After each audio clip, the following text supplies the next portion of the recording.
Je venais derrière lui, mon véhicule est garé là. Donc subitement, je ne sais pas ce qu'il est arrivé. Il a pris le vent, donc vous voyez, il est rentré, cassé comme vous voyez. Mais c'est tout à l'heure que nous, on se rend compte et il est beau. C'est aux portes de la ville de Port-Gentil qu'un chauffard a fini sa course folle. À vive allure et au dire des témoins, en état d'ivresse, l'homme s'en sort néanmoins sain et sauf. C'est un énième accident dans la ville du Sable qui se solde par d'importants dégâts matériels, pas de blessés ni de morts. Ça, c'est l'excès d'alcool. Donc imagine un peu que s'il y avait les gens ici, qui les écrasaient, bon, c'est une chance aussi pour lui. Supposons que peut-être il prenait le poteau. Ce poteau. Lui-même, il devait mourir. Voilà. Après les événements de la semaine dernière et circonstanciellement au calendrier des vacances intermédiaires de l'année académique 2014-2015, au matin de ce lundi 16 février, c'est un lycée Joseph Omburu Avaro, No Man's Land, qui attend le retour des élèves et du corps administratif prévu pour ce jeudi 19 février 2015. À titre informatif, et suite à l'agitation dont a été victime cet établissement d'enseignement secondaire, et contrairement à tout ce qui se dit ici et là, le bilan ne fait état d'aucune perte en vie humaine.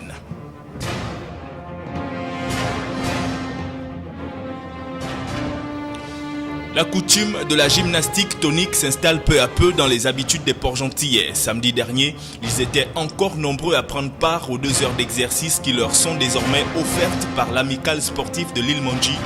Les éditions Manji Sport gagnent petit à petit le cœur du plus grand nombre. Ça me fait plaisir parce que d'abord j'étais à la recherche, j'avais besoin d'une activité comme ça, maintenant là ça me fait du bien. Je suis très content parce que c'est une activité collective, ça fait plaisir pour la santé.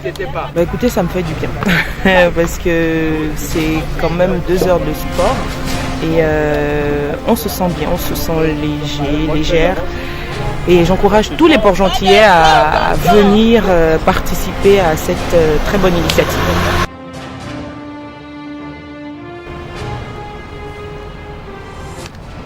Et puis un peu d'insolite dans ce flash info du lundi 16 février 2015 avec cette accolade plutôt amicale entre ces 2 concitoyens reconnus comme déséquilibrés mentaux.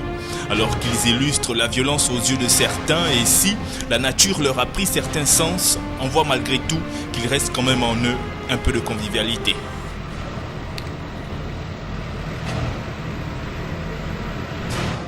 Le développement de tous ces titres dans votre principale édition d'information est toujours sur les programmes de la radio-télévision Canal Delta.